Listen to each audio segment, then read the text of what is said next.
Hello everyone and welcome back to my channel. In this video we are going to talk about Passant. Passant is a special move, and the reason I did not include it amongst the other moves, the other special moves in the other video, is that Passant on its own is pretty confusing. It comes from the French, it's a French word and means in passing, and it is basically a way of capturing another pawn with your pawn. This move was introduced in chess after the rule that the pawns could move two squares as their first move was added to chess, which in some cases made it very easy for players to promote their pawns to queens or rooks or whatever they needed. And that was the reason that the en passant was added. For the en passant to be legal, there are some requirements that must be met. The first one is that in any situation on the board, your pawn must have advanced exactly 3 squares or 3 ranks, whatever you prefer. So if you are playing as a white, your pawn from the second rank must have advanced to the 5th rank, which, as we see in this situation, that has happened. The second requirement is that the pawn that is going to be captured, for example this pawn or this pawn, must move 2 squares in one move and land exactly next to the capturing pawn. That is the capturing pawn. So if the black responds with d5, the e5 pawn, the white e5 pawn, can capture in passing the d5 pawn. So the way you do this on the board and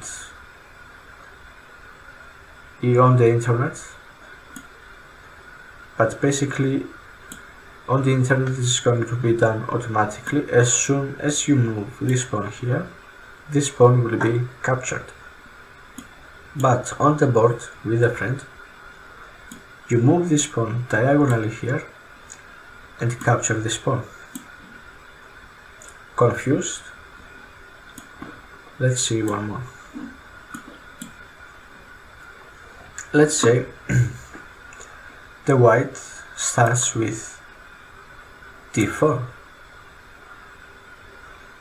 The black responds with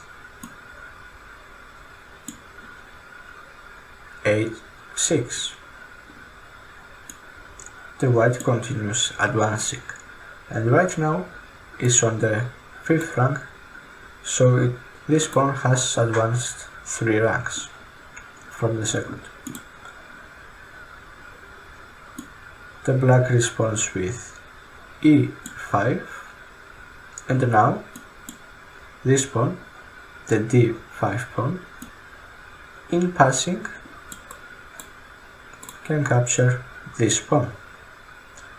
So the d5 pawn moves to e6, and in passing to d6 captures the e5 pawn. Now let's see it from the black's perspective. So we flip the board, the white starts, moves the pawn to e4 square, the black responds with c5, white plays knight to f3, and the black advanced its pawn from c7 to c4. Right now the black pawn has advanced 3 ranks from the 7th to the 4th, and that means that the first criteria of the move is met.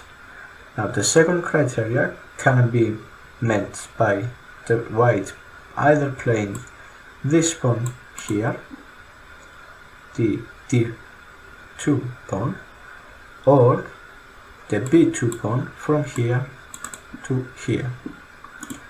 Let's say the white plays the b4 pawn to the b4, the b2 pawn to the b4 square.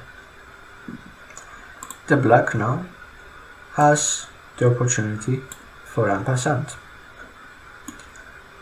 So the black captures with en passant, and the move is done. Something worth remembering in this situation with this move is that you only have the opportunity for one move only.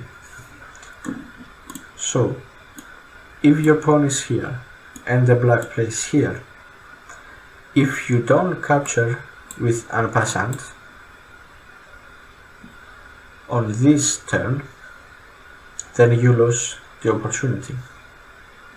So for example, if you play this pawn here, then you lost the opportunity for en passant. You can't do it again on the next move. I mean, no, you can't capture with en passant on your second turn after the moves, after all 3 criteria, after the first 2 criteria are met, basically. And that applies in life as well. Some opportunities are once in a lifetime. So the best thing you can do is to catch these opportunities and use them to your advantage, because they are once in a lifetime opportunities.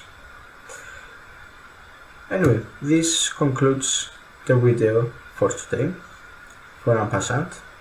I hope you understood it. So we will see you on the next video. Goodbye.